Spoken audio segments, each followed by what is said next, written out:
You're watching YCN, your local view. Program airtime is underwritten in part by Bar Harbor Bank and Trust. Looking to purchase your dream home, finance your business, or just find a better checking relationship? Our New Hampshire team is here to help you. We make award-winning banking happen every day. Contact us to see how we can help you. Member FDIC.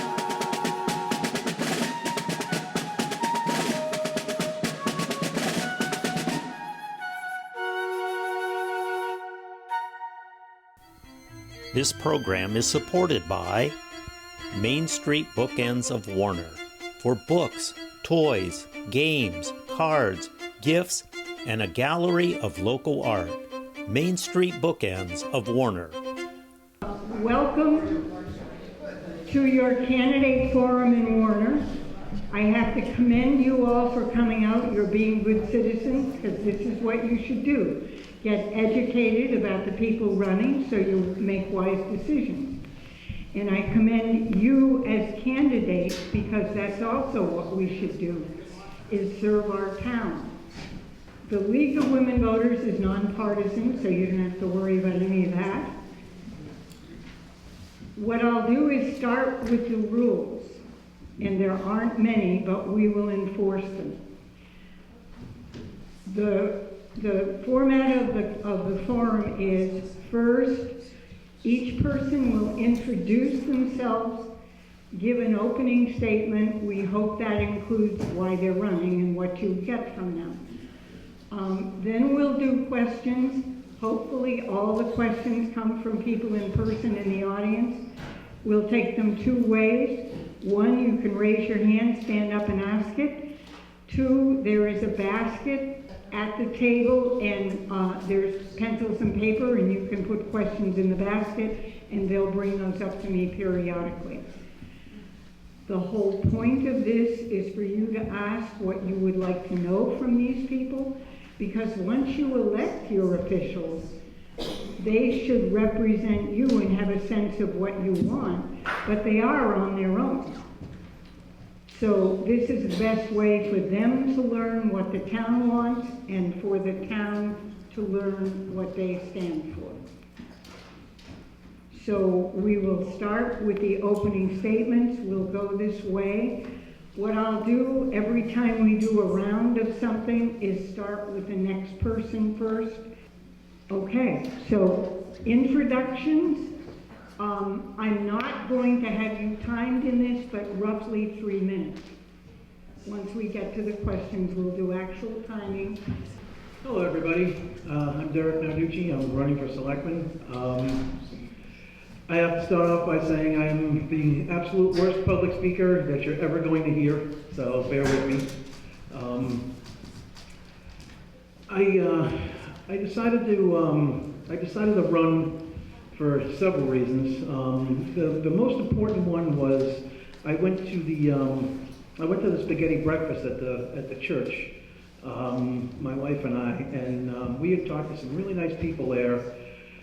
And you know, when we were leaving, my wife and I said, I don't know how all the people on fixed income, can deal with these, 40% raise in taxes in the 4 years. I've been here for 5 years. I am currently your vice chair of the zoning board. Don't throw anything. I got to start out by saying right off that I don't have all the answers. If anyone here does have all the answers, they should be up here and not us. But I am going to dig deep, find out why, and what we can do as far as the tax rate.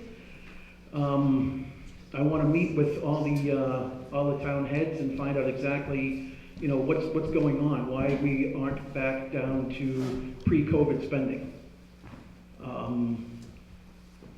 I also want to bring some transparency into town hall. I can't see why we need select board meetings at 10 a.m. when most of us really can't even attend that. I can't attend those. It's I mean, most of us are working for a living. It's not, I don't think there's anything sketchy going on, but the optics are bad. And then it kind of limits people to be able to voice their opinions. I would rather see, if we were gonna have a 10 a.m. meeting, be on a Saturday. What I plan on doing is I'm gonna make myself very, very open to everyone. I'm gonna be here every Tuesday night. I'm gonna be here on Saturday mornings. I want the whole town, I want all of you to come in and give me ideas, what we can do. If you have a problem, I want you to be able to come in and talk to me. I wanna work it out together, even if it gets heated. I want to be able to work it out, and there are no bad ideas. I mean, you guys are the town. The town is just lines on a map. We are the town. You're the town. You're the town. You're the town. We should be involved in our government, just like you said. And I want everybody's input. I'm going to need help. I'm going to need help at this job. Like I said, I'm a horrible public speaker. I think I've run out of gas. So thank you very much.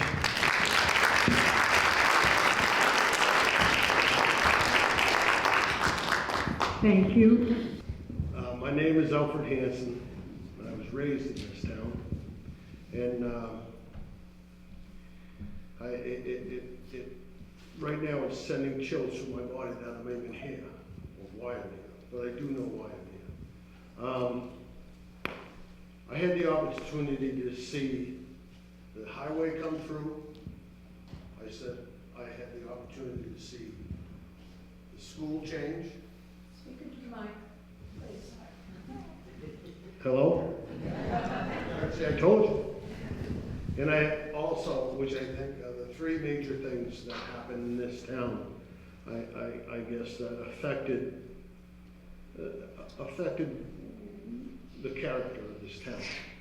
And the final one was the transfer station, or the dump that we had before, and stuff. And then when I watched all that as a young guy, or whatever, I saw a lot, but I never knew what I saw until later on in life. And now everything I saw has come aboard now. Okay. Whether things were done right or wrong doesn't matter. Where we are now is where we are. And my thoughts is that the reason why I decided to do this, which, believe me, my mother's not very happy with me right now. And because of the chance that I saw for all those years, I would like to make that same chance happen to our children, our grandchildren, in the manner I think that we can afford it. The problem that I see is the town has come up with an identity of who it wants to be. It wants to be this small little town, which is great, because that's what I want it to be. But we have a certain amount of revenue. And if we remain the town that we want to be, our revenue is not going to grow. And right now, everybody says, well, we got a revenue problem, we got the spending problem. The real problem that we have is this gap between our revenue and our spending. And we're all feeling that gap. My thoughts is that I think that I can help with closing that gap, because we need to. Because if we don't, it's going to get worse and worse. The next 2 years of this town, I think, are crucial to the decisions that we make. We have a reval coming in, which is going to take an effect. Okay, we've got a budget, okay, that is far beyond what we can survive on. So am I going to tell you that, we're going to cut this, cut that, do this? I don't think that's the way to do it. I think the correct way of doing it is to find out exactly where we can make things better. And I think we have to stay away from, in my book, is stay away from being reckless. Because I think being reckless is just going to be digging us a bigger hole. And the thing that I'm going to say is that it's not a short-term fix. We're looking at a long-term fix. But we need to get started, especially with these 2 years coming up. And I think we can. This past season, being on the budget committee, was the first time that I ever felt like we had contributions from everybody. We had selectmen's, all 3 selectmen at our meetings every time. We had department heads coming back, one after another, okay? Because we, as a budget committee, were expressing the 8% raise of last year's budget it was unacceptable to us.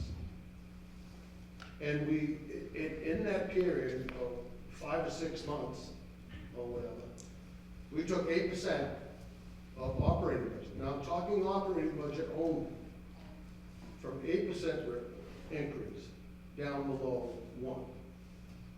And how that happened was the interaction between the government of the town, okay, the people of the town, the budget committee, everybody.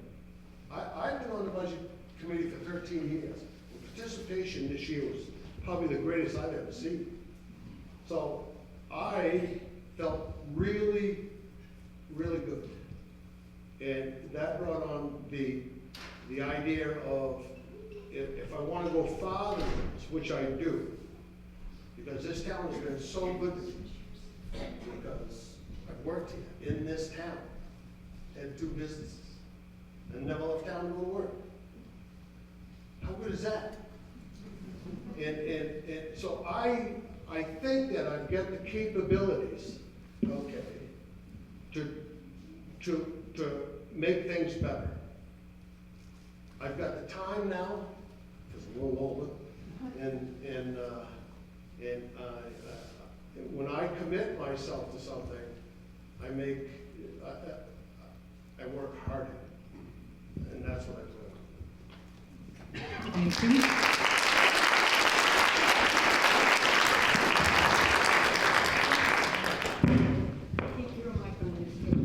All right, and now we'll move to the other position that is contested, and that is Budget Committee. So we'll do the same thing. All right. I'm going to, since I have some notes here, I think I'm going to stay seated. Give them your name first. Yeah.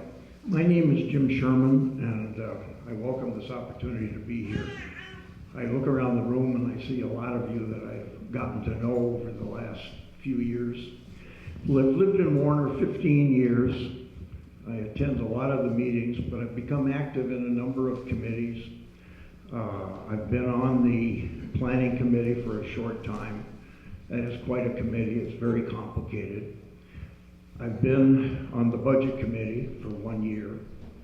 I am the deputy town tax collector, which has really been eye-opening because I've met a lot of you as you've come in, your comments.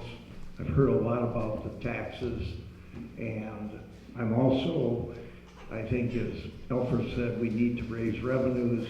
I'm also on the EDAC committee, which is the economic development. And I think there are a number of things that we can do there. So with my activities across the board, I feel like I bring somewhat of a unique capability to the budget committee. I'm also a CPA. I've done a lot of financial planning. I've done a lot of budgeting. I think I know how to go after it and look at different budgeting approaches.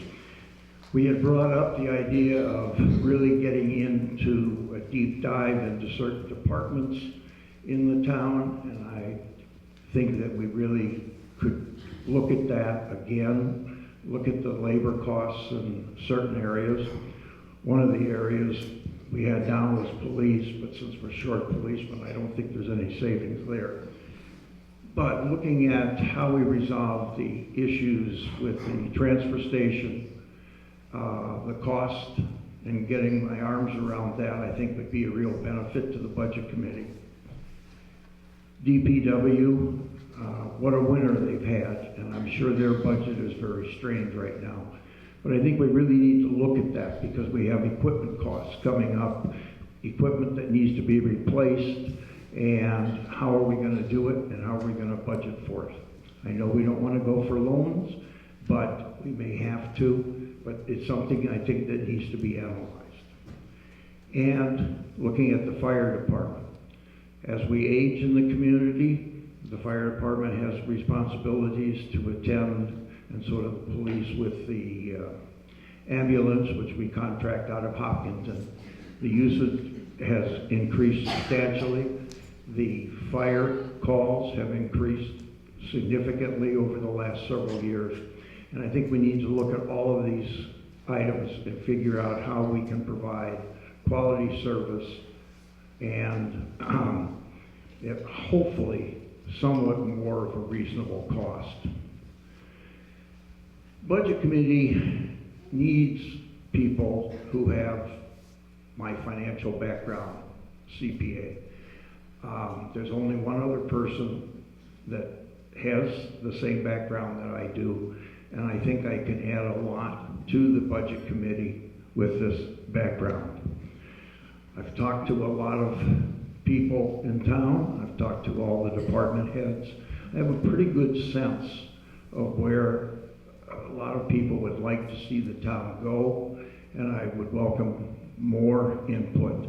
And I think especially being the deputy tax collector really opens your eyes in this town because you see exactly what's going on all across the revenue boards.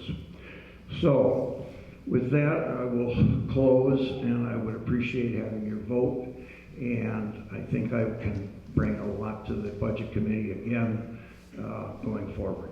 Thank you.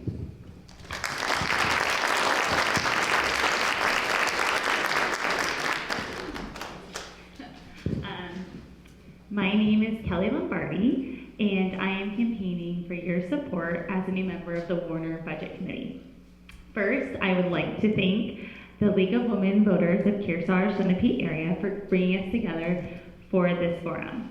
By way of introduction, my husband and I moved to the Lakes region 4 years ago as we traded our life in the city to settle down in this beautiful mountain community to truly enjoy and adore and nurture all this area our small towns have to offer. Importantly, we took a leap of faith to settle into a community that we could call home and grow our family from the beginning. We have a young family of 2 daughters, Amelia and Luciana, as well as a Bernese mountain dog, Rocky, who have grown up their whole lives here. I earned my bachelor's and master's of economics at Boston University with honors and currently serve as the chair of the Masters of Economics Alumni Association. My commitment to the university as alumni reflects my interest and passion to serving the next generation by leveraging the support of the alumni. I have over 10 years of corporate finance experience at global accounting firms. I currently serve as the Director of Finance at RSM, where I oversee a multi-million portfolio of operating costs for our U.S. practice. Additionally, I'm an active leader of our corporate responsibility efforts, including Junior Achievement of New England, that helps bring financial literacy to students across socioeconomic backgrounds. I am confident that my financial skill set would make me an ideal candidate to the Budget Committee, partner with my commitment to serve our community. So why am I running as a candidate for this position? It is simple, because I care about our community, the diverse and welcoming community that has served as a home to all of us, the community that my children and the children of many will grow up in, and a community whose charm, values, and opportunity and unique character, which is what makes Warner, New Hampshire special. But we are in an evolving environment. Our town is growing, and the needs and desires of our residents are changing. It is critical that we appropriately manage the resources of our town to ensure that we have the service and level of services that our town needs and our residents deserve. as well as making wise choices to be stewards of taxpayer dollars. This means having the courage to invest where we need to invest, to support our residents and sustain Warner for generations to come, but also diligently finding opportunities to maximize the efficiency of our resources. I understand we are in a complex, challenging budget environment, and there is continual pressure to offset the rising costs of town operations. We cannot allow rising taxes to drive out very residents who make Warner what it is out of our town. I commit to you that I would assist the committee in a thoughtful review of our expenses and ensuring we are optimizing your tax dollars to invest in what we need in our town of Warner. I look forward to working alongside town officials, department chairs, and residents to understand needs, our evolving environment, and ultimately ensure our tax dollars are spent in alignment with the town's priorities. Thank you for your consideration, and I look forward to answering your questions tonight.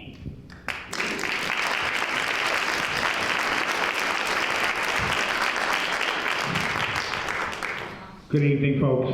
Most of you know me. I've lived in town since 1979. Built a house down on Tom's Pond with my wife and I. Shortly after I came to this town, I joined the Warner Police Department. Was a member of the Warner Police Department for 10 years as a patrolman, and then appointed as Chief of Police for the town of Warner for the next 10 years. Matter of fact, the chief that we have right now, Bill Chandler, I was the one that hired him back many, many years ago. For the last 20 plus years, I've been on the Budget Committee. I've been chairman of the Budget Committee for the last 18, 19, 20 years, something like that. There was a couple of years that I wasn't, that I made the decision not to run for chairman. You know, the really focus, I enjoy the job of Budget Committee. I enjoy the job of working with you folks and the Budget Committee and the town employees, the department heads, and that's the reason why I'm asking for your vote for to return me to the Budget Committee. I'm going to keep it short and simple. Thank you very much, and have a good evening.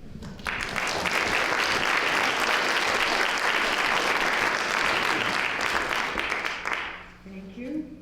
So we have a few questions, but I'm going to see if somebody wants to do an oral one first.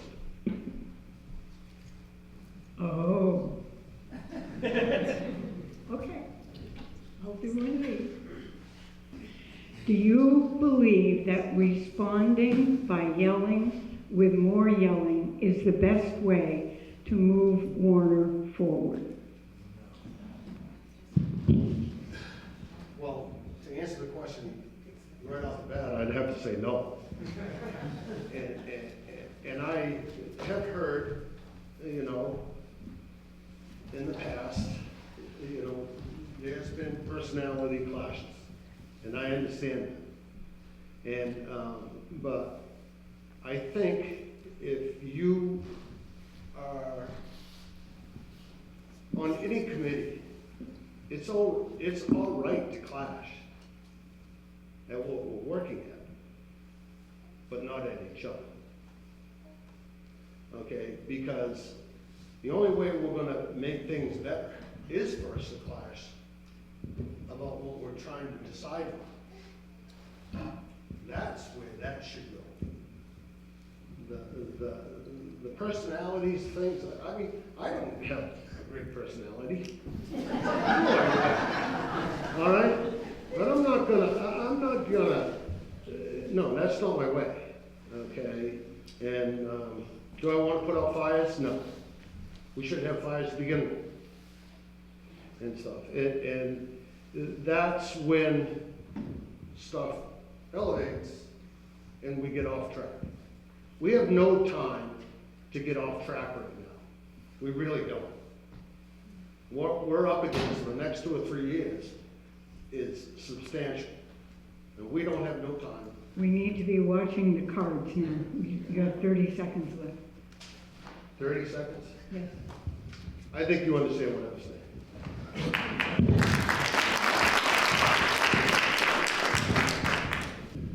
I agree with it. Yelling does not accomplish anything. What we really need to do, people have differences of opinion. We need to state them. But when you're an elected official on a committee or even an appointed person, I think you've got to step out and look at what's best for the community, not your personal agenda. And I think a lot of the yelling has taken place in some of the meetings because people come to the meetings looking out for their own personal agenda. And I think that's where the real issues start. Anyone that's in office in this town needs to look at what is best for Warner and move on from there. But yelling doesn't do any good, just turns people off. Thanks. Yes, just to echo what has been said, yelling I don't think is the answer, rather healthy debate, and I think it's really important, as candidates have said, that everyone, come to the table. When I think about my day job or even at my home life, really hearing out everyone's opinion and getting perspectives from everyone. We have a very diverse community. It's something that I've appreciated moving here. We have people from all different generations, all different socioeconomic backgrounds here in Warner. And so I think that's where we need to ensure that we're coming together in healthy dialogue, and that's something that I'm committed to you as a budget committee member to work with everyone, to talk to people, hear their perspectives, understand where you're coming from, and ultimately work together to get Warner to where it needs to be with our goals as a town.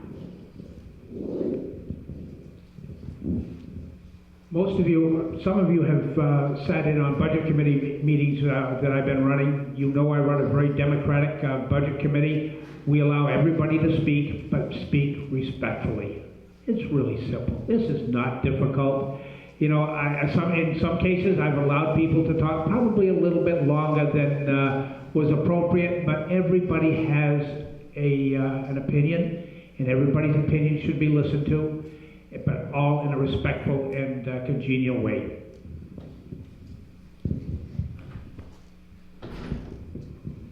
Well, first of all, let me say that I was the one that wrote that letter to the editor. Those are my words. But the question is framed extremely out of context. I encourage everybody to actually take a look at that letter that I wrote to the editor. Really, it was more about social commentary about on how nowadays everybody is happy to take offense. Everybody is looking to be triggered. That's really what the message was about. I don't mind. The best debates I've ever had with anyone were heated, because it means you're passionate. It means you care about what you're talking about. It means that it makes a difference to you. So, and what I said in that was, and like I said, number one, it was taken out of context, and the quote wasn't finished on there, is, if you want to yell at me, please yell at me. We'll yell back, but then it says, together, we'll work things out. That's what the context was. I wrote that, so that's what I meant by that. I just wanted everybody to understand the context of that, because that question was very disingenuous.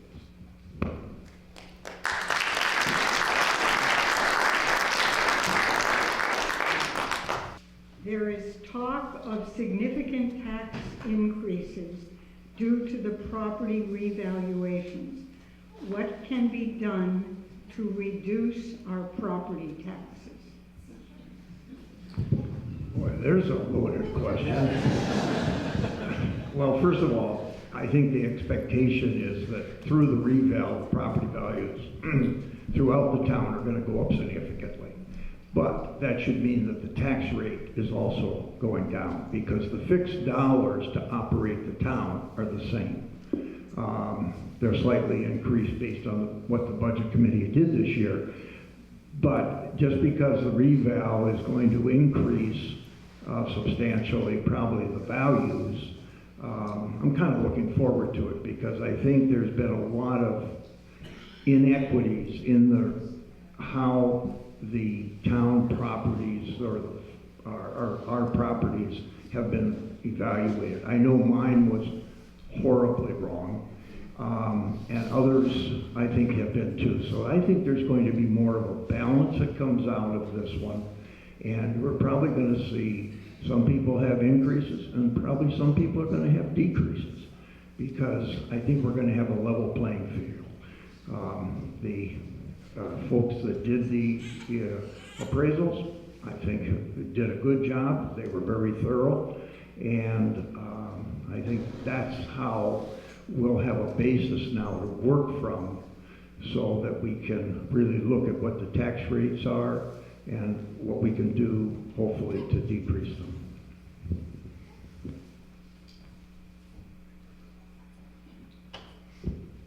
Thank you. Yes, as he mentioned, property taxes and the tax rate. Ultimately, as I think about the function, there's many things that go into how our tax rate is calculated. And so, with the eval and ensuring that everyone has equitable property taxes, similar to him, or similar to my candidate here, we've all had, a review of our property taxes, looking at our evaluations, and really it's a time that we can then, once we have the proper assessment of our homes in Warner, we can then look at the tax rate and see, okay, what will be this rate? And as changes happen, we can also look at our operating expense too, as that is also one of the factors of our budget as well. And so, as he said, this is a multifaceted solution, but the property evaluations are the first step to see how can we ensure that everyone is being taxed appropriately, as well as in how are we spending that tax dollars here in the town.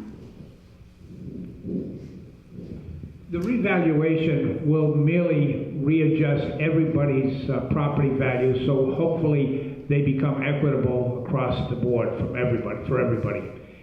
With the reval, we all know that the prices of houses have gone up substantially, so the market value of those houses should be reflected in your new evaluation by the property, by the assessing department.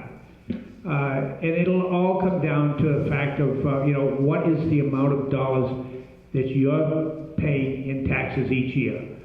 And it's really simple. What we have the problem with is that our revenue is much lower than what our expenses are, and the difference is what we have to raise in taxation. And we've got to learn to live within our revenue budget and not keep increasing the budget substantially. This last year, when the budget was presented to us from the department heads and the Board of Selectmen, it represented about an 8.5% increase over last year. As Alfred mentioned, the Budget Committee diligently worked to drop that budget down to less than 1%. The operating budget is completely the responsibility of the Budget Committee. The capital budget, while was presented to us by the Select Board, and that came in at about a 16.4% increase over last year. So we've got to learn to live within our means. We got to learn to live within our means and move forward from there.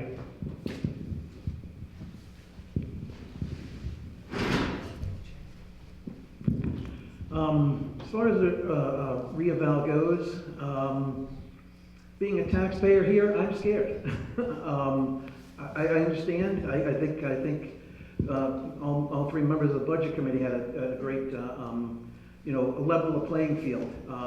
You know what? I think that's great. I hadn't even, as a taxpayer, I was in panic mode, and I hadn't even thought about that. So thank you. Yeah, it's a question of revenue. Recently, at a budget committee meeting that I attended, they were going over the budget, and someone had said that the land use brought in $7,100 roughly. I'm sorry if I don't have the exact numbers, and we spent $6,500 to make that, and that's just not good. And I looked at it in a different way. I looked at it as at least the land use is paying their way, and they actually made a profit. I think we need to do things like that. We have to figure out a way to raise our revenue, but keeping the town's character, keeping what the town wants. There are probably several different ways that I've actually heard from the community as far as ideas, as far as raising revenue, and I want to hear more of those, and I want to talk about these things. That's why I said I'm going to be here on Tuesdays and Saturdays. Come and talk to me. I want your ideas on how we can raise this revenue without killing ourselves in property taxes.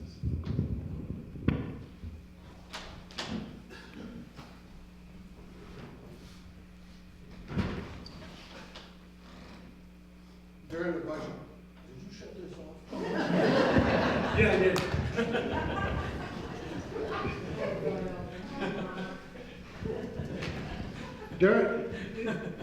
I guess I'm going to have to repeat myself, okay? But the first question I'm going to ask, does everybody know last year what happened to the tax rate? When Michael stood up here last year and gave you an idea of what the tax rate was going to be, okay? Well, it ended up being quite a bit lower. Do you know why? We had a windfall last year of $600,000, okay, which affected our tax rate. Okay, how often do we have windfalls of $600,000? Correct. Okay, so that's something we're not going to see again for a while. Probably not in my lifetime. Georg's, Nancy's. Right. But the idea is that it bothers me to the point that we're always blaming revenue. We are always blaming revenue. And the town, for many, many years, okay, probably struggled from year to year with revenue. But the town elected to be what the town wants to be. So we all have to understand the only way revenue is going to be increased if we open this town. Okay? And we sure don't want to do that, I think. I think the majority of the people in here don't want that to happen. Okay?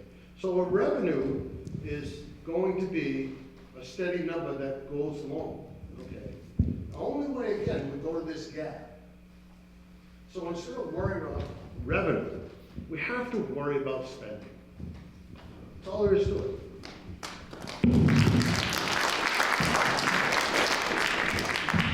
Does anybody have any in-person questions yet?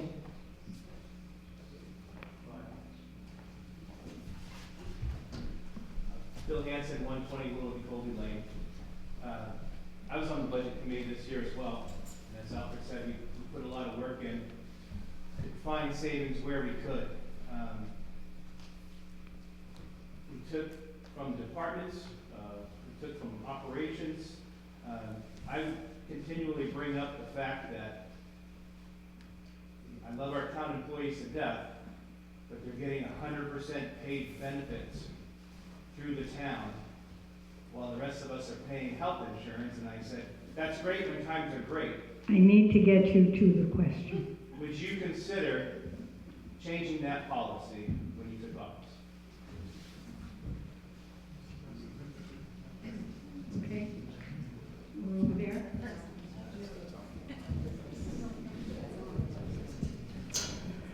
Thank you for that question.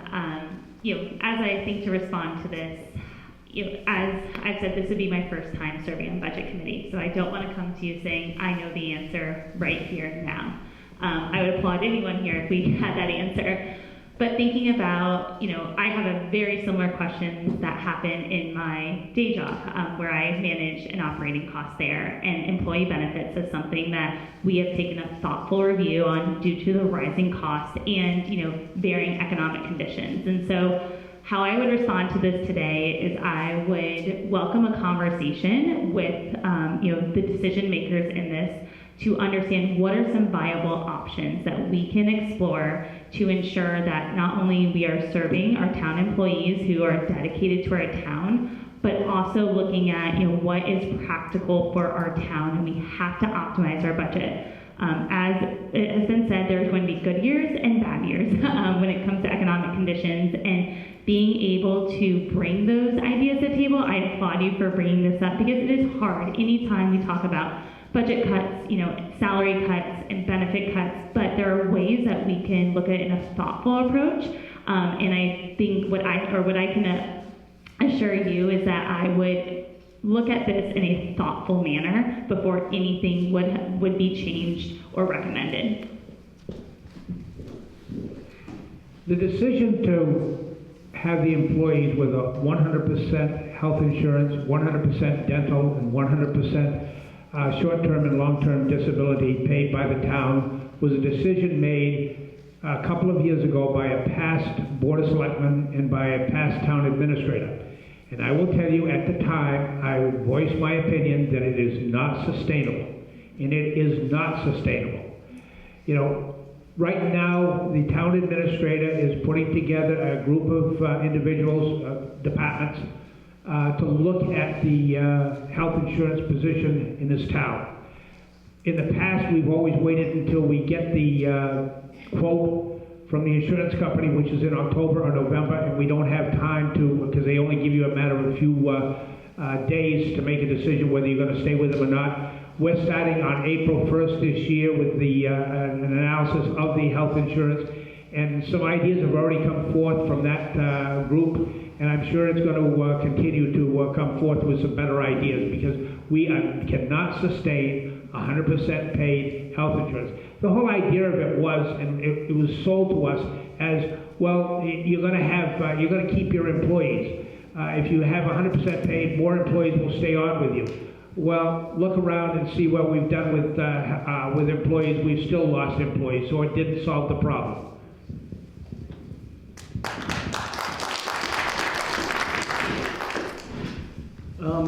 I can't faithfully look out at the taxpayers and expect them to pay full 100% insurance when I'm sure that most of you don't. Most of you, I'm sure, are paying for some of your benefits. And Mike's right. It was a decision when we had some COVID money, but COVID money's gone. And like Albert said, those big windfalls aren't coming back. So we need to actually ask the town employees to kick in for some of their benefits. We also pay their co-pays as well. And Mike's right, it's not sustainable. We can't keep doing it. It's not a big ask. It really isn't. Hello?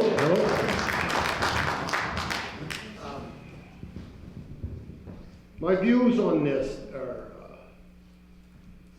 let's just say I'm still researching.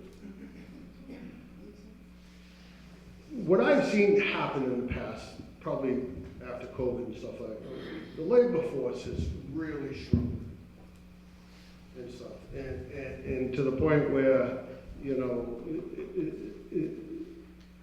putting that fish out there for them to catch, I don't know if it's going to work. Obviously, that's farm talk, I'm sorry. But, like I said, I'm not going to be reckless, and I'm not going to say one way or the other right now, because I have to look at both sides of the picture, because it can affect either the positive side or the negative side. And I would like to know both of them, okay, to make sure that we do make the right decision to do that.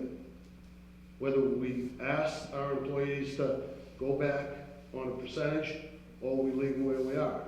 And either way that we look at that, okay, if we do, we're gonna have to look at other ways for them to stay on that, okay? Like Michael said, we tried it, it didn't work. So what do we do now? Okay, we didn't try what they thought was the best. So what is the best avenue ahead? I'm not sure of that. And I'm sure everybody in here right now is not sure of that. But I think if we take a good look at it as a all and find out each side of the aisle where we're gonna go, I'm sure that the townspeople, okay, and all of us, whoever's there, are gonna make the right decision. Because that has to happen. One way or the other. Either we decide to stay with that and take funds from other places, or we flip them. Looking back on history, the reason this was done at 100%, at least based on what I've been told and the information I have, is because in that year that it took place, which was, I believe, 2 years, maybe 3 years ago, the idea was if we increase the cost of benefits in the town, we can reduce the amount of salary increases because benefits aren't taxable. And I think that makes a lot of sense. But the problem is we still have lost people. People come in, new employees, they want to get paid a competitive wage. And so I think our employee benefits have to also be competitive. It is a huge cost when you consider unemployment, health insurance, pension, Social Security, both sides of it, the Medicare tax piece. There's a lot to it, and it's very expensive. And some of it, we're going to have to change what we're doing. And I don't think we can do it all in 1 year, say, fine, this is what it's going to be. I think we need to come up with a plan that says this is what we're going to do over a period of, let's say, 3 years, maybe 4 years. And that way, everybody knows what we're going to do. And, you know, we have a capital budget that's a 5-year, 7-year plan. We need to do the same thing on this one thing also. I just want to also add another comment about our property taxes. Remember, when you get your tax bill, only 1/3 of the taxes is Warner. The school tax is huge, and so are the other two pieces, which are smaller. The state of New Hampshire is taking steps now to rein in education school costs. That's a place where I think if you want to really reduce property taxes, that's a place we have to look. Thanks. Just a fact that I just learned, the state of New Hampshire pays 19% of school costs, that's all. Anybody else in person with a question? Okay, back there. We can offer, lots of us can point to examples where major decisions were made without any public input or insufficient public input. We had a choice of a fire site in a flood zone down by exit 8 that cost the town $300,000. Rail trail, the health insurance piece of this. We go on and on about examples that were made without any public input. Will all of you individually commit to trying to bring these major issues to the town and to voters in advance of making decisions about like this? Because we've had select board after select board commit the town to. Okay, I'm gonna let them answer the question. Good question.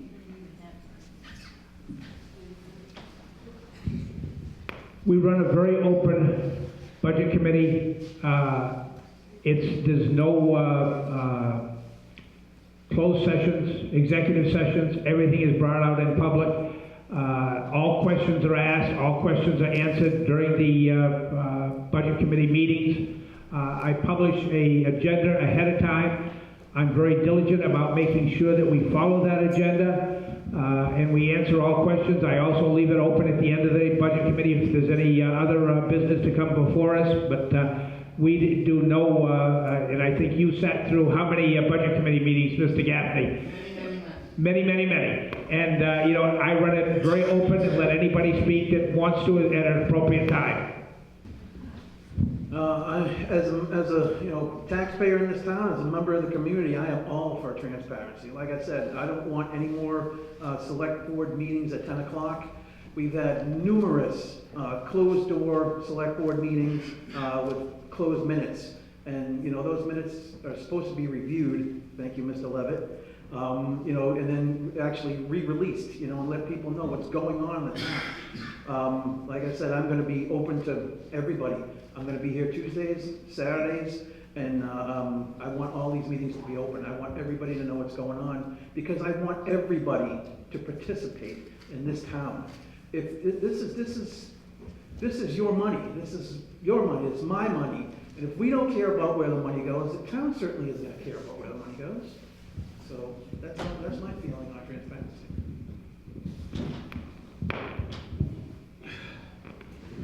2 weeks ago, I had a friend stop up. And he said something to me. Well, I can't say what he said to me. He said, this is what I did. Okay. change your phone number. So I'll answer that question. I'm not gonna change my phone number. I don't know if that was the question, though, sir. What? That wasn't the question, though. What was the question? The question is, will you commit to being open and transparent about decisions in advance of them being made? Major decisions that cost the town large amounts of money year over year. So why do you say that didn't answer the question? Use the mic, If please. you wanna No, call use me, the mic. okay, you can call me, and my phone isn't unlisted. Use the Same thing. microphone. I would definitely commit to openness. I don't like to hear all the scuttlebutt, and there's a lot of it in this town. I think we should be more open at meetings, and we should eliminate all the rumors. I mean, that would help immensely, because some of the things that come out are, in my mind, just mind-boggling, how people contrive and come up with different stories. So I think being open, transparent is the only way we can proceed, and if rumors start, we should shut them down. So yes, I would commit to open procedures. Thank you. To answer your question, first I want to start, I would absolutely commit to transparency. And as someone who is new to this town, my husband and I, when we moved in, we were, similar to everyone, trying to understand, what are the big things going on in this town? What are the news? What decisions are being made? And quite frankly, we struggled to understand, without finding where the meetings were and looking at the town website. And the information is there. However, I think we can have a fresh approach of making more innovative ways of how do we get the information to our people to when those decisions are being made. I know minutes are being posted or agendas are being posted on the town website, but are there other places that we can market that information and ensure that people are seeing it? So I think one way is just looking at how do we get to that transparency, I think, is how do we get the information out? And I'm committed to, as serving the budget committee, to have conversations and dialogue and ask committee members what would be the best way to be transparent with you, because it may be different from person to person in this town, and especially thinking about new members coming into town or people who've been here for years. So I think that's also one of the barriers that I've seen, is getting the information out to allow for that transparency. Okay, any more in-person questions? No? Okay. I want to be very transparent here. I have two questions from the same person. I have no objection to a second question, but it goes at the bottom of the pile, so everybody gets a chance first. So the question is at the beginning, but I think they want more than they asked. Are you aware of the current problems with RSA 91A violations? And it's talking about the right to know. Yeah, I am aware of the current violations, and this is very much related to the last question asked by Mr. Gaffney is the transparencies. There's a lot of things that are going on behind closed doors. There are a lot of discussions that are happening that are out and away from the public, and they shouldn't be happening. And that's why there are several people that are filing for these violations. Like I said, if I'm in there, there will be 100% transparency. There won't be any more 91As, trust me. I heard a lot this year about this. I want to start by saying something that up until this last year, our town government, I would have to say, was very small. We had a lot of stuff. We had selectmen that were in and out of the doors. We had a lot of trouble trying to understand, and that put us, I think, in what's happening right now, okay, is that I think what happened this past year, talking to Kathy and talking to whatever, there was a lot of catch-up being played this year, okay? Was it right? Some of the catch-up not being out to the public? Probably not, okay? But I understand both sides of the aisle on this and stuff, meaning that as far as, I mean, this is the first year that we had 3 selectmen that stayed on for a full year. Okay? So as far as I'm concerned, transparency, as far as the selectmen were there, did they get it out? Okay? Probably not like they should have. I know when I get in there and stuff, or if I get in there, and stuff, like I just told Mr. Gaffney, okay, I'm not changing my phone number. Can I be sitting down here every minute of the day? No, I have a farm to run. I can't do that. But I am gonna dedicate a certain amount of my time, okay, dedicated to the people of this town. Okay, so we don't have to hear this stuff. So we don't have to hear 91As, okay? But I think a lot of that is a problem that this town's government, this past year, had a lot of catch-up to take care of. May not have come out the way you wanted it, as quick as you can, but I think after this year, I think stuff is gonna change.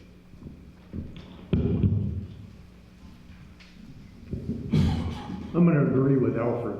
I think the government has been much more open this last year and has dealt with a lot of the issues of prior times. Yes, there's a right to know. I know there's been complaints filed, but from the Budget Committee viewpoint, we are very open, and there are no decisions made that aren't open to the public. I mean, all the meetings are also on Zoom. So if you're really interested, you can dial into Zoom, you can attend the meetings. There shouldn't be any reasons why somebody, as far as the Budget Committee is concerned, would have any issues with openness about what the transactions are. Thank you. To answer that question, I would say I'm not aware of the specifics of the violations. However, that is something that in this role I will commit to learning more about and ensuring that I am informed of what issues we've had in the past, how the town is resolving, and what my role on the Budget Committee would play to ensure that we don't have those violations going forward, and to ensure that we have the transparency and the openness that we are committing to you, to our town. Regarding the 91A, I'm very familiar with the statute. I'm also very familiar with some of the issues that have been raised this year, asking for responses to 91As.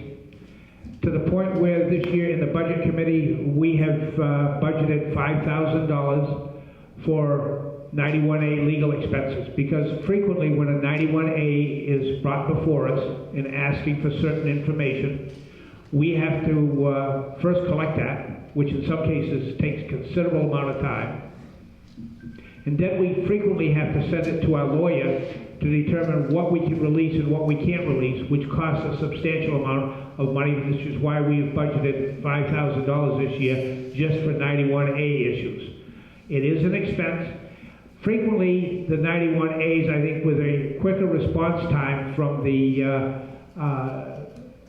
to the person who is filing the request could eliminate a lot of these responses, but that's not the Budget Committee's problem. Ours is strictly from a financial standpoint to make sure that we've got sufficient funds to cover the cost that's incurred with the processing of 91As. Thank you.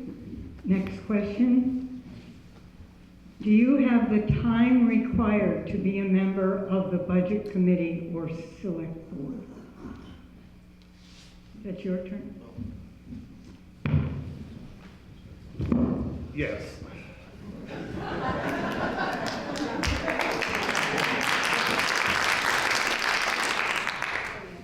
I been farming all my life. That I've been doing all my life. I don't know why I did this other thing, but I bought an auto garage that I've been running for 25 years. I'm tired. And my 2 children asked me, you know, when are you gonna slow down? And I says, well, I don't know if I can. So I'm not planning on slowing down. What I'm planning on is dividing some time dedicated back to this town. Okay, and being self-employed as I am, and having the people that I have around me, okay, that can help me out to do this, yes, I'll be around.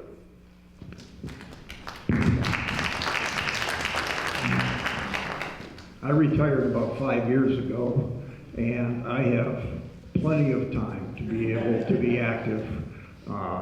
My only real time commitment is snow plowing. I've about had it this year, but other than that, I have lots of time and would really like to get into some of the deep dive into some of the issues that we've seen come up at the Budget Committee.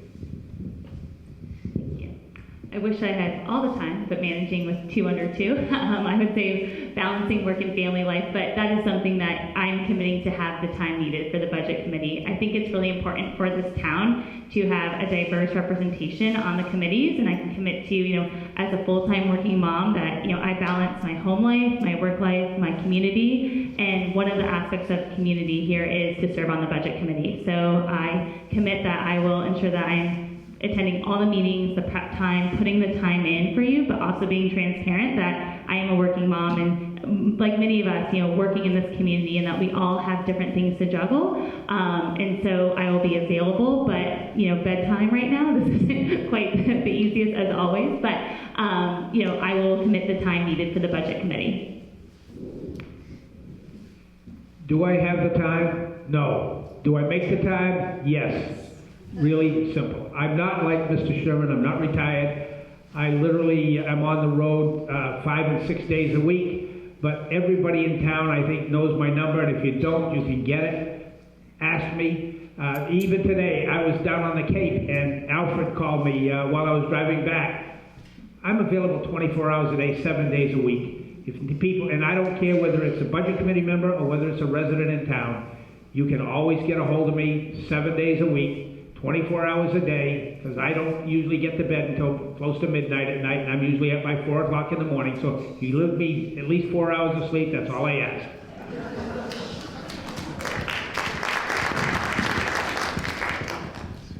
Those of you that know me know that my territory is all of New England.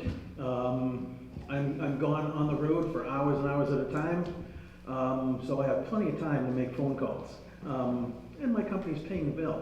I'm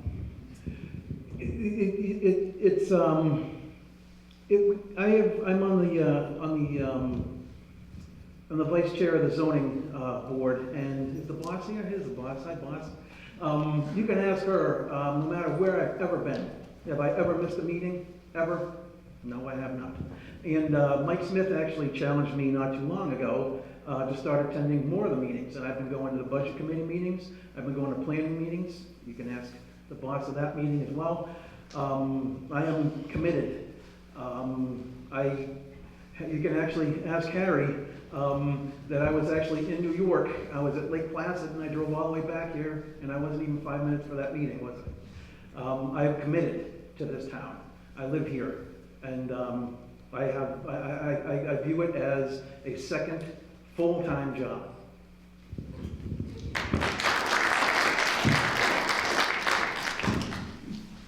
Okay, this is a question for the Select Board. What is your status on combining town clerk and tax collector? I was at the meeting downstairs actually earlier, where that was a topic of discussion. I am definitely all for saving this town money if it's the right thing. I haven't really, and I was actually given some information directly at the meeting, and I actually have to look into that, and I have to run the numbers. I don't really have an answer on that one right now. I am definitely for combining things where we can, but only if it's the right thing for the town.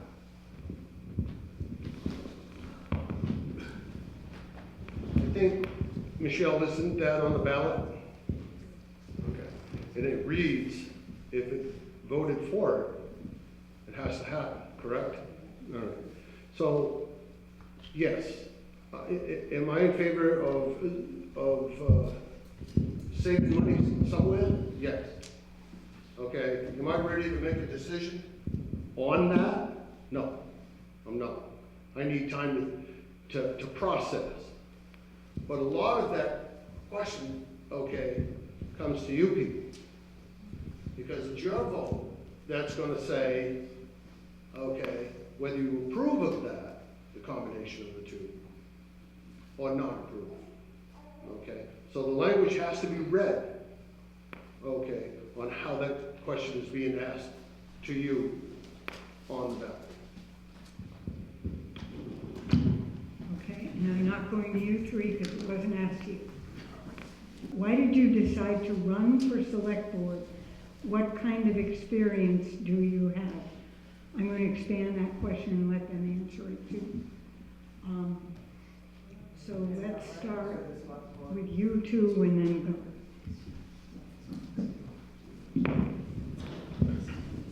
I think I kind of said why I actually really made the initial decision. And I was actually also approached by several people in the town that, I don't want to say pushed me to run, but encouraged me to run by the way that I am, I'm definitely outspoken. I actually, it's funny that Christine Frost asked me the same question, why do you want to do this to yourself? And the answer is, I'm not one that's just going to sit around and complain. I can say, oh, taxes are horrible, this is bad, that's bad, and then just not do anything about it. That's just not my nature. That's just not who I am. Nancy had said to me, came up to me in a meeting, and she actually said, you and I might not agree on a lot of things politically, remember this? But you're right that there's a civil war in this town and it needs to end. And I said to her, I said, you know, if we actually sat down and talked, maybe we won't find we're so far apart anyway. So that's one of the reasons I decided to run. I've been your vice chair of zoning for a while.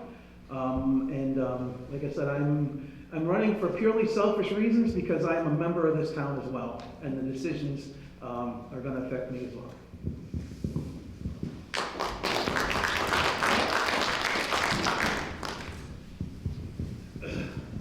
I had to ask that question myself many times. But, and I'll tell you again, as I look through the crowd, okay, we are very fortunate for us to have what we've had our entire life. And in watching as time goes by, I always said once in a while, God, I wish I had got more involved. This past, with COVID going on and questions from my two children about this and about this and about that, I started thinking a little bit more harder. And I saw stuff happening that did not make me happy. I would like to see that change. So I figure with being here all my life, that I'm going to turn around and give back to this town what this town gave me. And I think I can do a good job at it and stuff. I'm not going to promise the world all this or this and that. I will promise you hard work. I will promise you that my personality will never get involved, because I don't think I have one. I think it comes down to just how much the goose pimples go up and down my body from living in this town.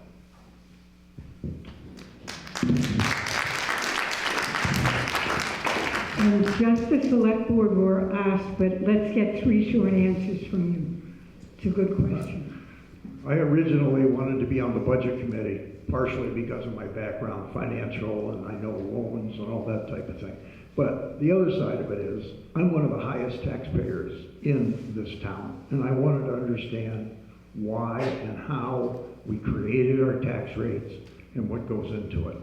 I still am very much committed to working that through, and I think there are a number of things that we can accomplish, and I'm committed to the town also. Thank you. The reason why I first considered to run for the budget committee is, as I said in my opening speech, that I've always had a passion to serve my community, whether it was serving on the Alumni Association with my university, serving with the J of New England, teaching financial literacy to children in Boston. I wanted to find a way to give back to the Warner community, and with my background in finance, particularly with budget operations, I thought this was a great way for me to bring my skill set to the community, as that is something that I've treasured about Warner, where I've seen a lot of the community members put their time and effort and their skill sets, whether it's in the town, working for local businesses, helping a neighbor out. And so that's where, I believe I can commit to and give back to the town here by serving on the budget committee. I'll be honest with you, when I told my wife that I was running again for another 3-year term, she turned around. Yes, right? But, I've been doing this for 20 years now. I've got the experience. I come out of a financial background, ran my own business for 30 years. I understand figures. I like figures. I like budgeting. And I enjoy the people in Warner. And I enjoy the interaction with the people in Warner. So that's the reason I'm running. Really plain and simple. All right, another question for just the select board. What is your opinion of the West Main Street sidewalk?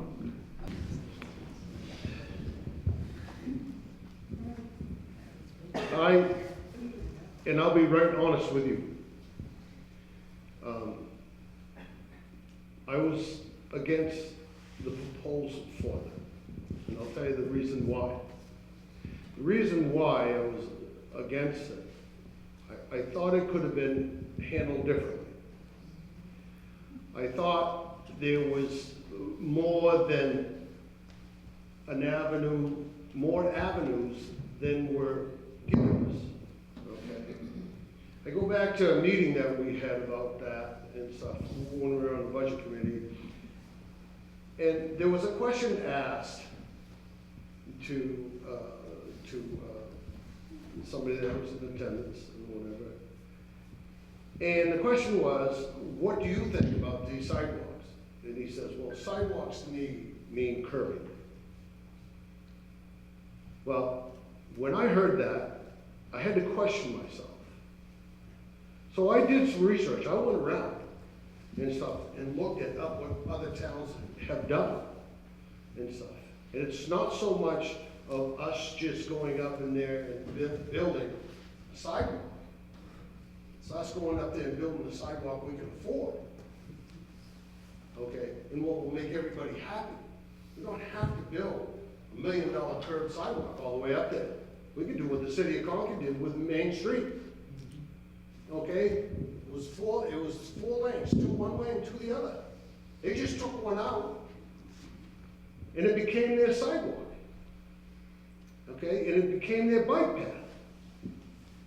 So my thought on that whole thing was, why are we going ahead and building something that I think that we could research more?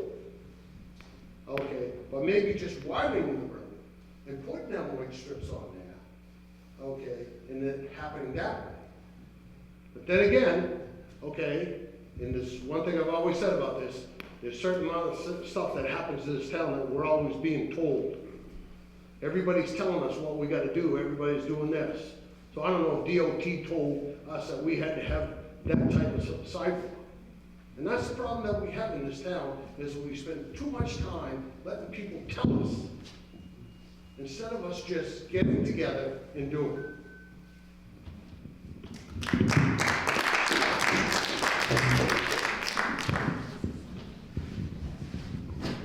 My opinion on the sidewalk, I'm going to tell you the truth, is I'm not as versed in this as I should be.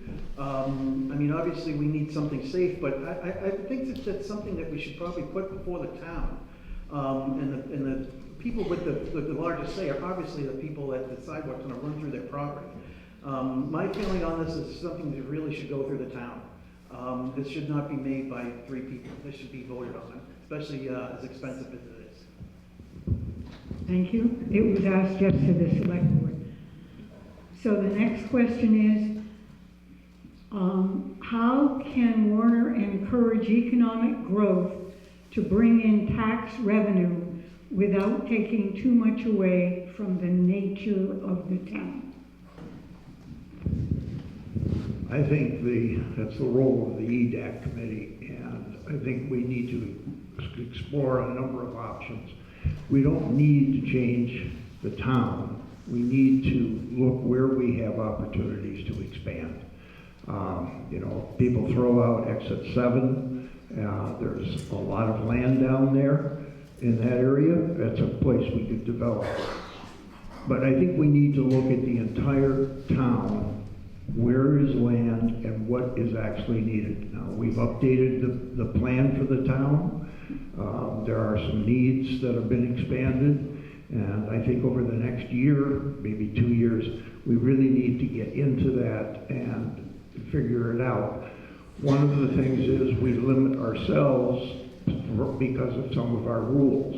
You know, could we build a multifamily building?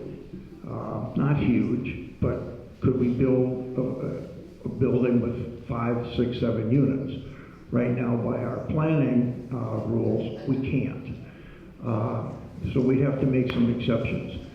But there is land that is available. There are businesses which I think we could attract, but we haven't taken the initiative to go out and find these businesses. So I think that's what we need to do, and we need to build up the EDAC committee.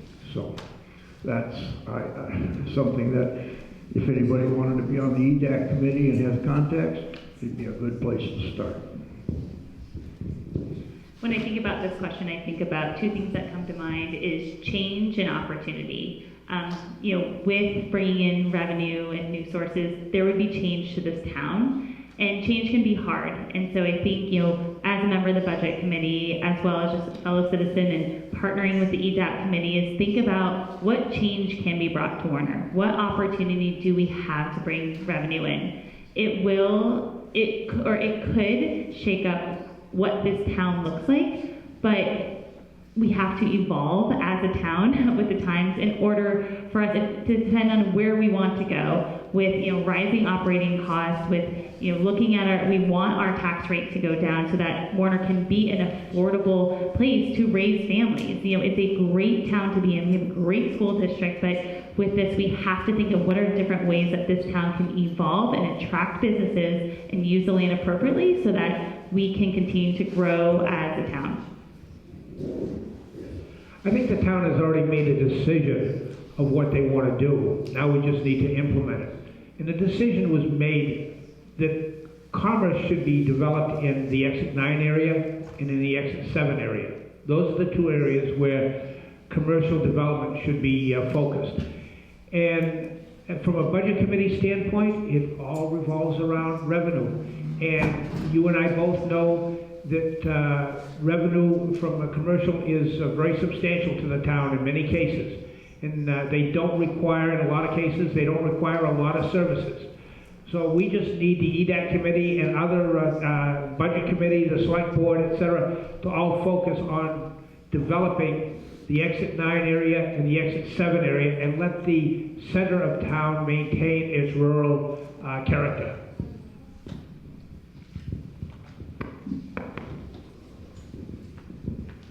Well, I'm a little bit embarrassed because the budget committee really hit it right on the head. We need to get that EDAC committee going. We need volunteers from the town. We need to develop that committee. I really can't say it any better than they said it. I think they hit it right on the head. We need to get some of that commercial development. And you know, like I said, I don't want to change I came to this town, I haven't lived here my whole life, but I came here and I picked this town because of what it is. This is my wife and my happily ever after as Warner. So I don't want to change the town for the worse. I don't want it to be Derry. I don't want it to be Keene. I don't want it to be Nashua. But there are ideas. I was talking to the town administrator, and Kathy had a great idea of like a over 55 development, townhomes that would raise the tax base. It doesn't put any strain on the school, and usually those are HOA, so they actually take care of their own plowing and everything else, and they do maintenance. Is that a solution? Maybe, maybe not, but at least it's an idea. Someone came to me with an idea, so I'm actually going to look at it, and that's what I want to encourage other people to do, is come with us with ideas. It's your town.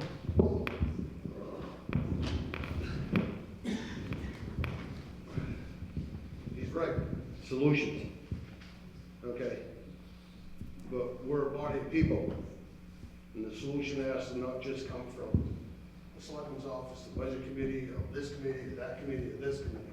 All those committees can bring stuff to us, okay?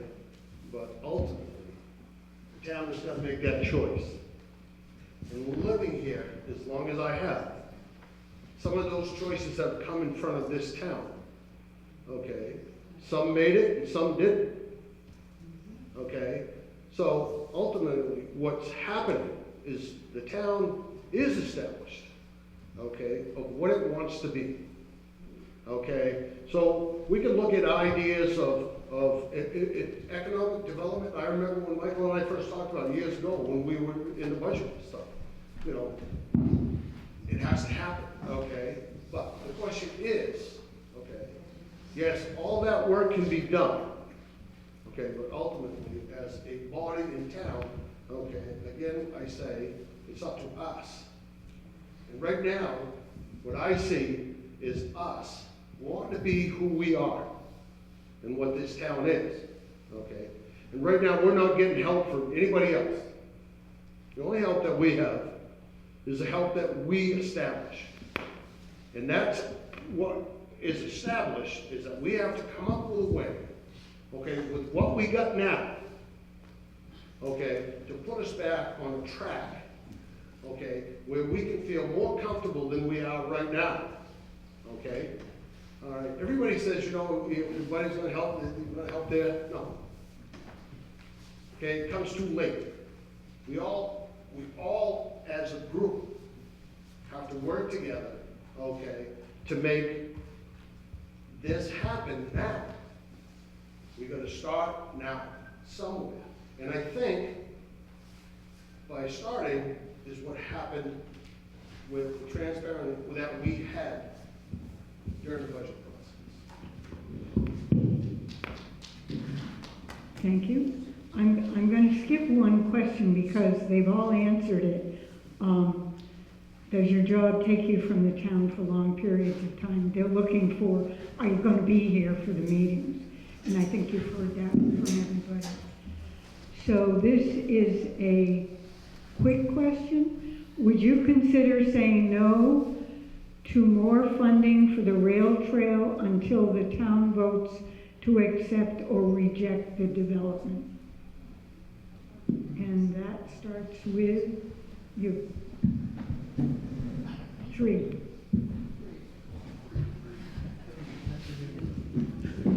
I have to waive on this one. I'm the treasurer of the rail committee.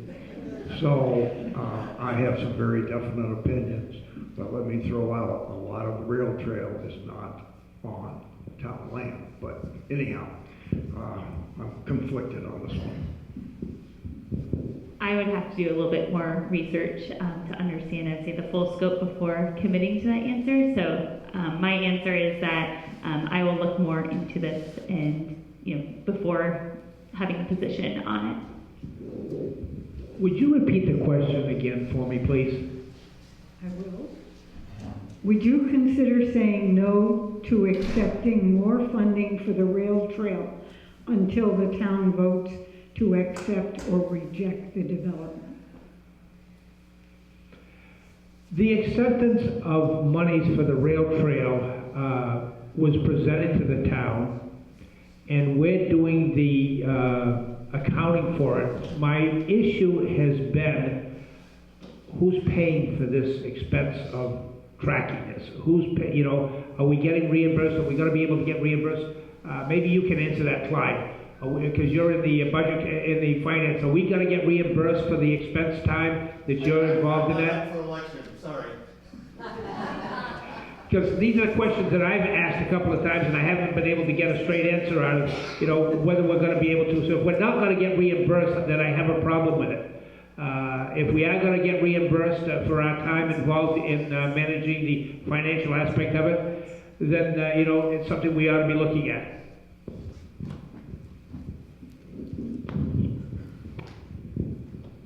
The rail trail question is a landmine. There's a lot of passion on both sides of this. I'm definitely not for the town being on the hook in any way as far as financially goes. We're having problems now. We don't need to have to match grants and come up with all that money. The way the question is, could you repeat that again?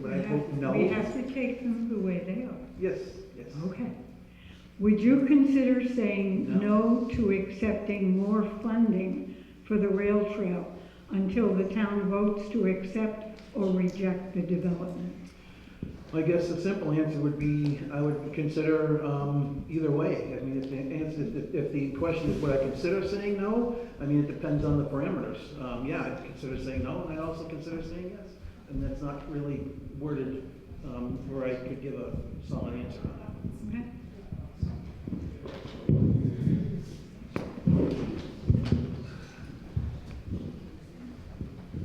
I have to agree with him on that and stuff, but if we go back, I think at the town meeting previous, the last maybe 2 or 3 years, wasn't the town asked? Weren't we asked about the rail trail financing and stuff? Weren't we asked that, could we apply for the grant for the funding of that? We weren't. It never came up in front of the town voters. There was a loose question, as I recall. It was not that specific. I'm happy with the. So in other words, very good. So in other words, it's very confusing right now. Yes. Okay. So I'm not going to vote yes or no, because if you don't know the answer, okay, or what's going to be, how would I say, subject to the town, okay, other than what we're hearing through the grapevine, I'm not going to say yes or no.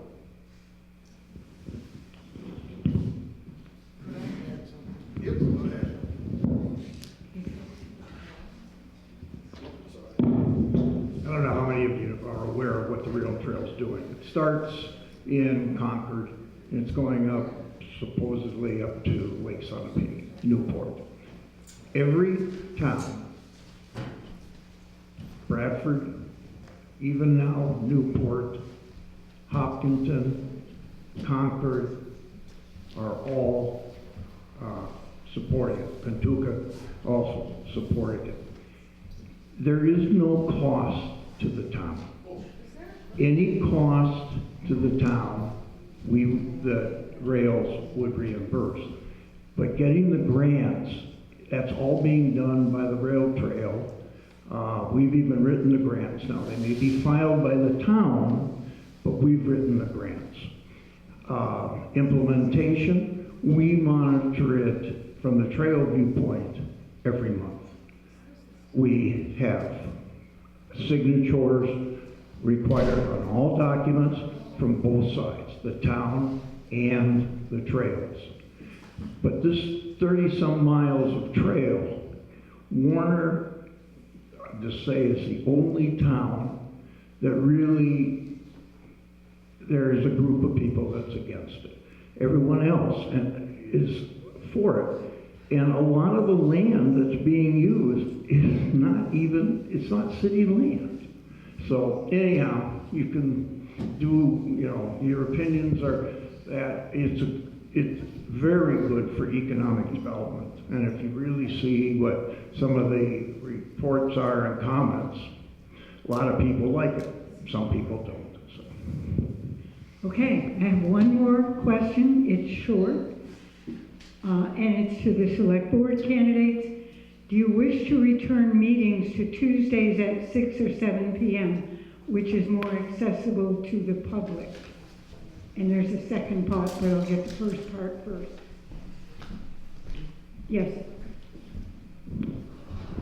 Yeah, I think I've already made it clear that I want these select board meetings to be at a time where the working people and the working class of this town can attend these meetings. Absolutely, without a doubt. Okay.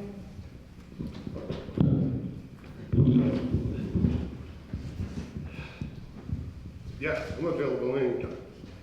We want to go back to 6 o'clock on Tuesday nights the way it was for years and years, yeah, I'll be there and stuff. I think it's a great idea, okay, but remember, if it gets done, okay, participation out of the town have got to be there. Okay, part 2, you stay standing. Are you in favor of additional meetings, if required, be limited to work sessions considering only 1 or 2 topics at other days and or times? I need you to read that again. It's a question. Are you in favor of additional meetings, if required, be limited to work sessions considering only 1 or 2 topics at other days and other times? In other words, not your regular meeting agenda, but work sessions and not your regular meeting time. So, in that question, there's like 2 or 3 questions being asked. Yes. One is, I guess I need to understand required. Required by what? Required by the townspeople? Required by? We don't know. Okay. So I think, yes, I think the selectmen do have to speak. A lot. Okay? I'm sure that the required thing is that maybe there's an overload of stuff that's being done in a work session that isn't getting done. Yes. In order to finish those work sessions or those meetings, yes, probably there needs to be more and stuff. So I would have to say yes, I would be.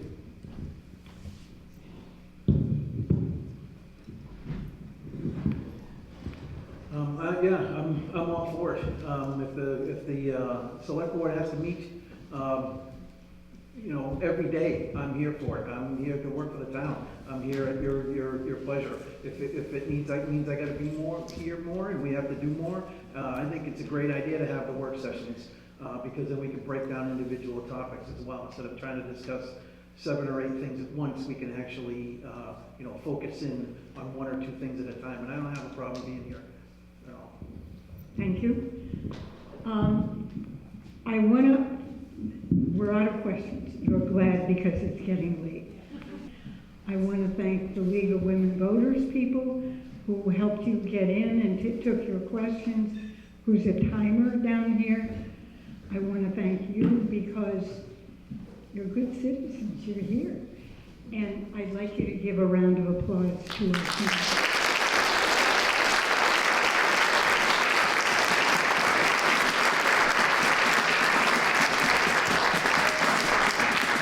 Thank you very much, and I hope you are better informed about how to vote.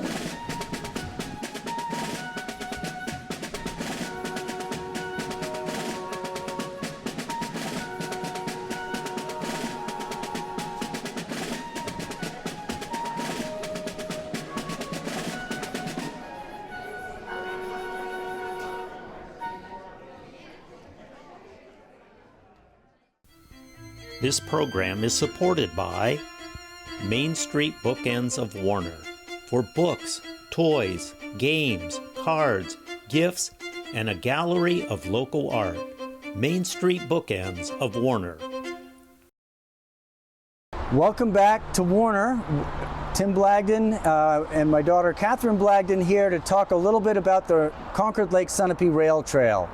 We're here at Bagley Bridge, which is, Bagley Field is the home of the soccer fields in Warner, and it's where in 2014 we put down the first half mile of rail trail for the Concord-Lake Sunapee Rail Trail. And then a couple of years later, we came back and extended this section of trail up to the bridge here in 2017 and redecked the bridge.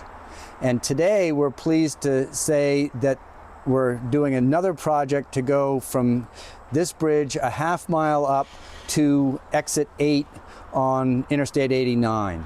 This section of the trail was last used by the railroad in the late 1950s. The interstate came through, they borrowed some of the trail out of here, so we're correcting some of the imperfections and going to put a top coat on eventually here after we get the bridge and the trail base down. From there, we'll wait for the next section to come up. We want to thank Merrimack County for funding that project using ARPA funds from the federal government. It's excited, and it should be, this project should complete by the middle of August. And that leads to another big project that Catherine will tell you about. So the Exit 8 project is a project that connects Bagley Extension and the Bagley soccer fields to Warner Village. It's important to me, especially because it allows younger kids and parents to bike or walk off the roads, so they're in a less dangerous situation if they want to bike or walk to soccer practice, or just go on the rail trail and have a nice walk out or walk their dogs.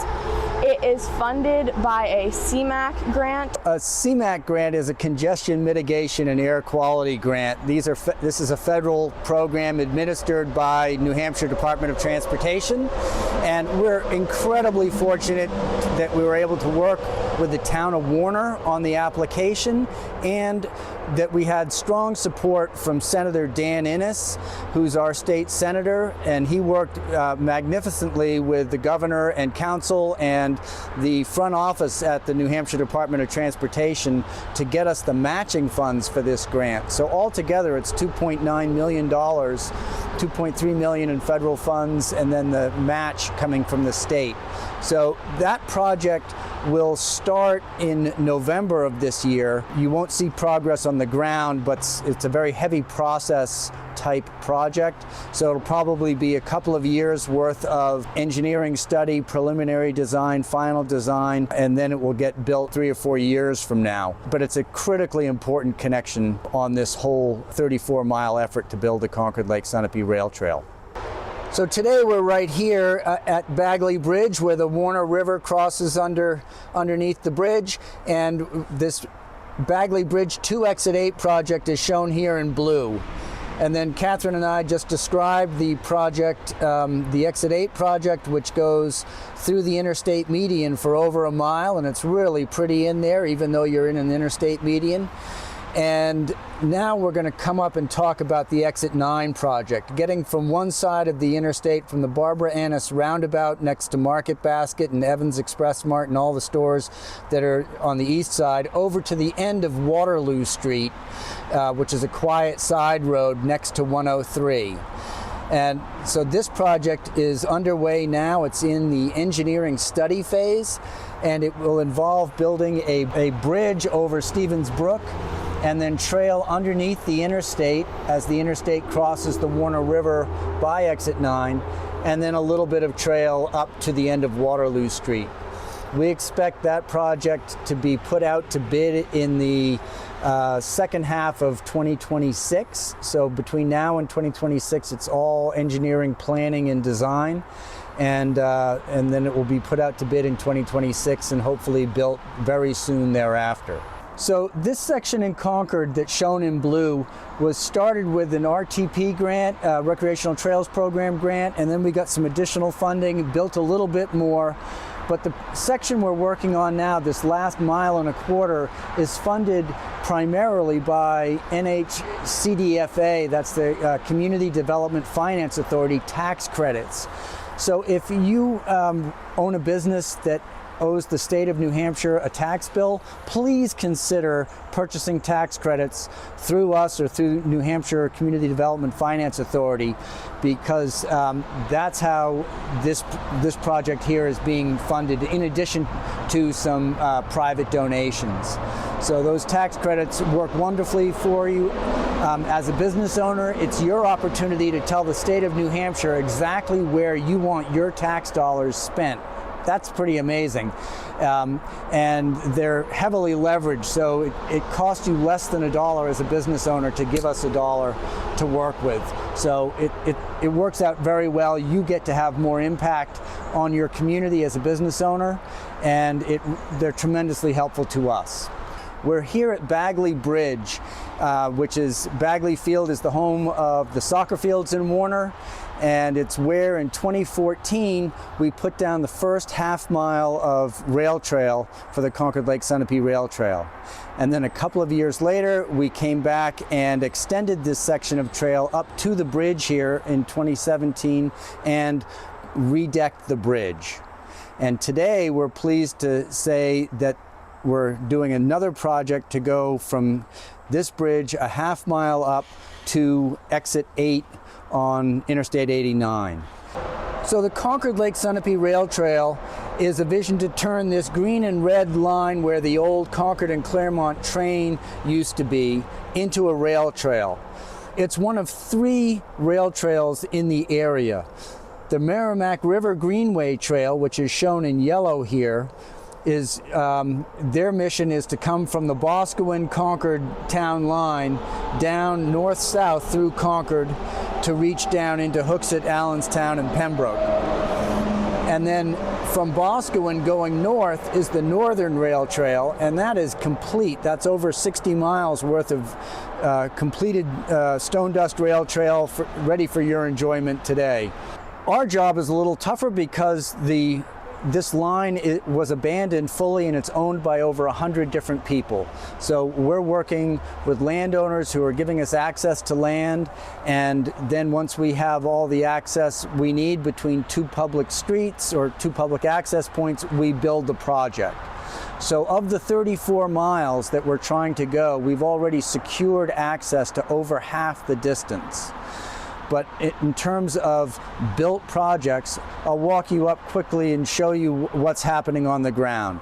So here in Concord, this blue chevron is 2.5 miles long. The good stone dust started here. We opened the 3rd week of the pandemic. We built another section and another section. This year, we're coming from Bog Road all the way out to Carter Hill Road, and I think that project will start in August or September and be done before the snow flies. The city of Concord has given us access to these pieces of property, and so we'll start looking at how we get across the river. There's other land that we have under control in the middle here, so I think you'll see over the next couple of years some projects coming in this area. Down in Kentucky, we've worked with the town of Hopkinton, and they built a section of trail from the library over to Kearsarge Ave. It's sort of covered up by the dot, but it makes a very meaningful connection. So kids who go to the middle and high school can come down the new sidewalk the town built, cut over onto this section, and reach the library and the playing fields, which are located here. And then this is on the ground. It comes the Stevens Rail Trail. It comes up to almost to exit 7 here. And that's available for you to use, and there's trail maps on our website. In this section, we have some easements, and we need some more to extend the trail south, but we're working on that. And we've just talked about the Bagley and Bagley Bridge to exit 8 and exit 8. And we have some easements in here that will connect directly to this exit 8 project, so we'll be able to make it a little bit longer.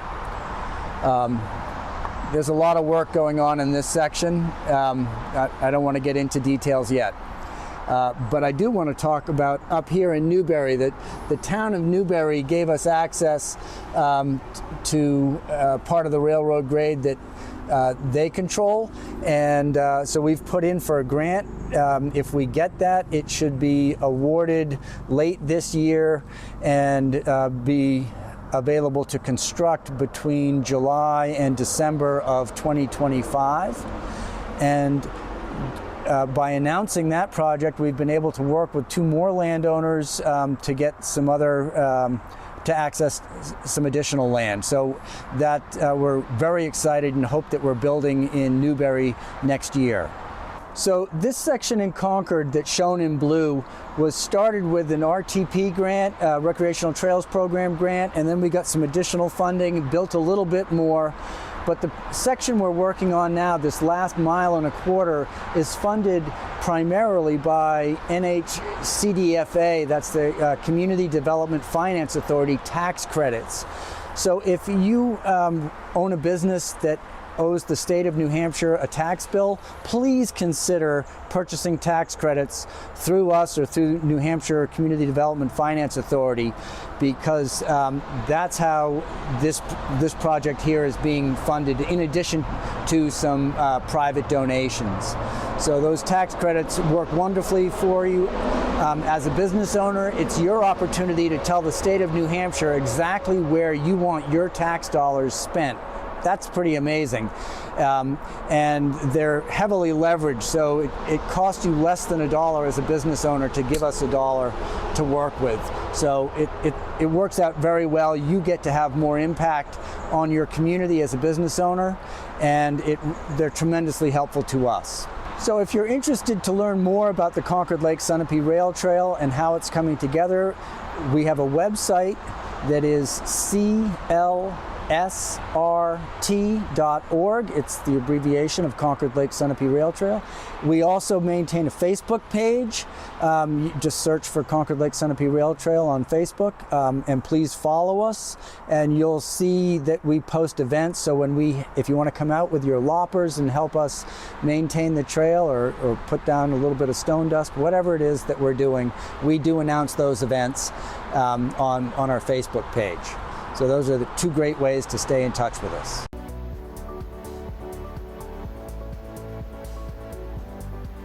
You're watching YCN, your local view. Program airtime is underwritten in part by Bar Harbor Bank and Trust. Looking to purchase your dream home, finance your business, or just find a better checking relationship? Our New Hampshire team is here to help you. We make award-winning banking happen every day. Contact us to see how we can help you. Member FDIC.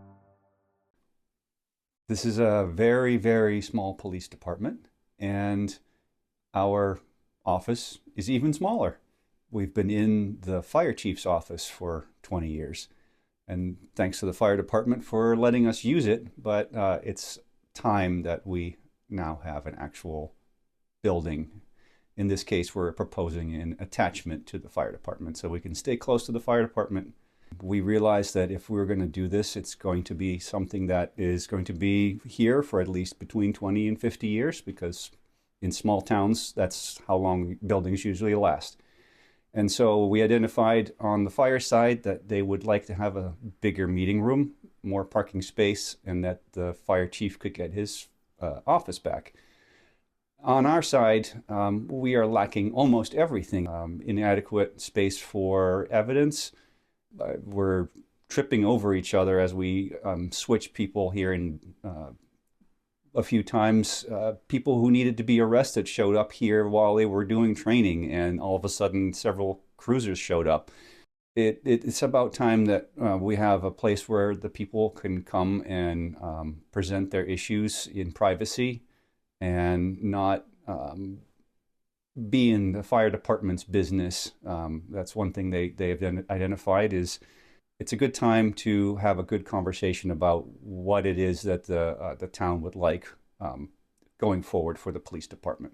I think that most people, if you ask them what is in a normal police department, would identify the things that we would need. An entryway that is secure, a place where we can interact with the people, an interview room, chief's office, some workspace for the sergeant and my administrative assistant, a place to put files, a place to put evidence, a future holding area for a booking room, and some places to put our equipment and cruisers, and some parking. Those are the very few items that we're asking for. The proposal is to put it on a slab without any need for stairs or anything like that. So it's a very simple, straightforward structure that we're going to hopefully attach to the fire station. March 5th, we have another public presentation about this just before the Selectmen's meeting at the town office. Everybody's welcome to come look at our plans, the design, the layout. I'm happy to answer any questions that people bring up. And if people wish to email me or give me a call, or if you happen to see me in town, ask me any questions. I'm happy to talk about this. I'm joined here today by Lieutenant David Keith from the New London Police Department, who's also a member of the Police Facilities Advisory Committee, and Bruce Parsons, who is a member of the Police Facilities Advisory Committee. And we are here today to tell you a little bit about the work that we have done for the better part of the last year and what you can expect at town meeting. What that committee realized was, hey, we haven't actually looked to see if we could retrofit the Bucher building and make this space work. And so they hired another consultant to do an additional study on the Bucher building itself. And what came from that was, yes, you could make it work, but there are going to be some concessions made. You're not going to be able to hit every single mark that you are looking for the police station.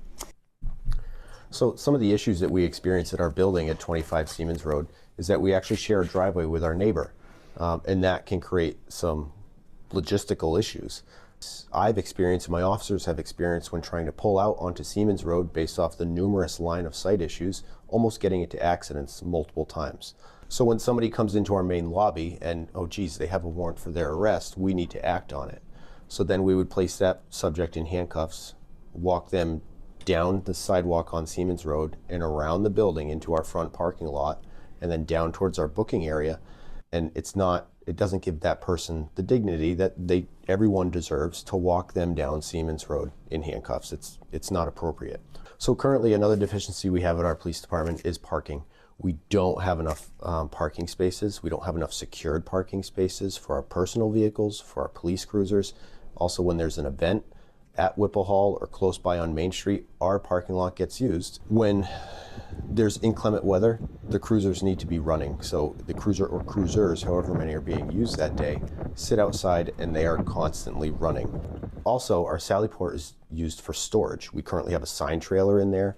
We have tools, we have tires, and it is hazardous to an officer to pull in there, take somebody out of a cruiser that's under arrest, and then walk them down to the booking room door, and a lot can go wrong in a short amount of time. Also, we have no on-site storage for vehicles that are currently being held as evidence. Also in our building, we have critical infrastructure located in the same room.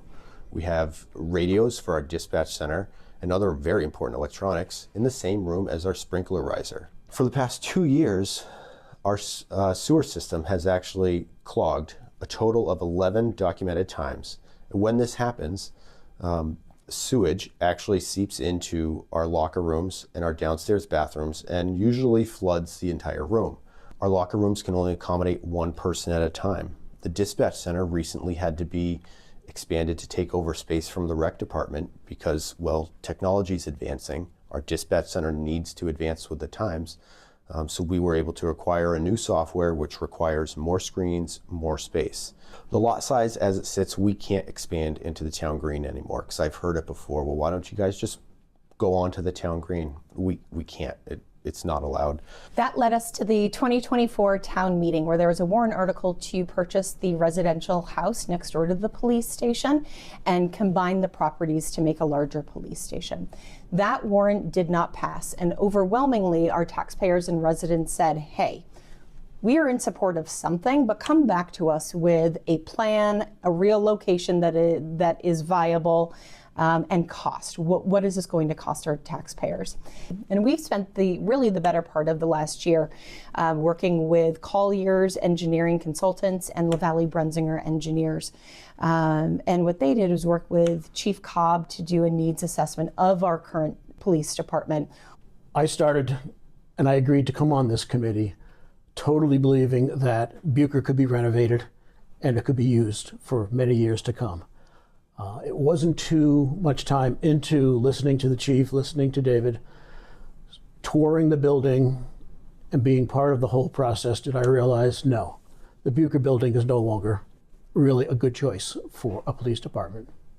We had 4 buckets that we were looking at. One of remodeling the existing space as it is. Could we make that work? 2 would be to tear down the existing structure but rebuild within the same footprint. 3 would be to purchase a building elsewhere in town and retrofit that for the police department. And 4 would be to buy a plot of land and build a structure from the ground up. Ultimately, our recommendation is, and what you guys will learn, is to purchase a plot of land further down on Siemens Road that the Cleveland and Garvey families had brought to the town's attention to say, we recognize this need for the town, we're willing to sell this plot of land. And after some initial work by Colliers and LaValle Brenzinger, it led our committee to make the recommendation to purchase that land and build a new police station. Warrant Article 3 proposes a $955,000 appropriation to purchase the land on Siemens Road, which is about 3/10 of a mile from the current location of the police station. This will allow the committee to continue the planning work. This does not commit us to the full $10.4 million that is allocated for this project. But what it does allow us to do is continue the work. It also allows us to continue the work of looking at needs versus wants, which will ultimately play into the size of the building. All that work still needs to be done. We're at a really good place. We've gotten to a good place. But we want to continue that work and make sure that this is going to be not only viable for our police force, but also that it makes sense for our taxpayers as well. So some of the benefits of a new location at the proposed Garvey site on Siemens Road, I'm really excited about. It would, one thing is the building would be set back from the road so that it's not going to sit directly on Siemens Road. There would be a public way that would come off of Siemens Road and we would have our own driveway off of that. So it would give it a much better visual appearance from where it sits. The building in general, I feel it's going to create a much better workflow for your officers as far as evidence handling, processing prisoners, processing that person who comes in for an arrest. This building would allow for cruisers to not sit outside all day idling when the officer's back at the station and stay warm, because there's a lot of critical components in those cars that need to be kept warm and in working condition. This building would provide for a better footprint for security, for having a better perimeter around the building, for keeping vehicles and equipment safe. Even though the new location is only 3/10 of a mile down the street from where we currently are, I would feel that it's still in a great spot. It's still very accessible through the many points of town. This possibility for a new building and this location, to me, really, it speaks wonders to the town of New London. As David said, the location is great. It is a much more private place, but yet public place for a police station. So Warrant Article 3 that you'll see at town meeting proposes $955,000. And this is to purchase the land on Siemens Road and continue the essential planning work. And this does not commit us to the full $10.4 million, but it is a component of that $10.4 million. The second phase of this project would then be to create a new design team or create a design team. Somebody that's going to take the sketches, the drawings, the concepts that have been talked about, discussed, the wish list, the want list, the need list, and really turn it into a building that works for the police department as well as fits within the $10.4 million budget. All right, so what's next? We are hosting 2 community forums and we'd love to have you all come to one or both of them. The first one is Wednesday, February 26th at 6 p.m. in Whipple Hall. And the second will be Saturday, March 8th at 10 a.m. at the Kearsarge Professional Development Building. And then town meeting is Wednesday, March 12th, and that will also be in the same location, but in the gymnasiums. So we hope to see everybody there. Thank you all for your continued questions. We have folks asking really great questions of us and what the plans are. Please keep asking those questions. You can also visit the town's website under boards and committees for meeting materials and answers to previously submitted community questions. You'll find information on the work that this committee has done for the past year and also the work of prior committees. If you have any additional questions that you'd like to submit prior to the community forums, please email us at police.project@newlondon.nh.gov.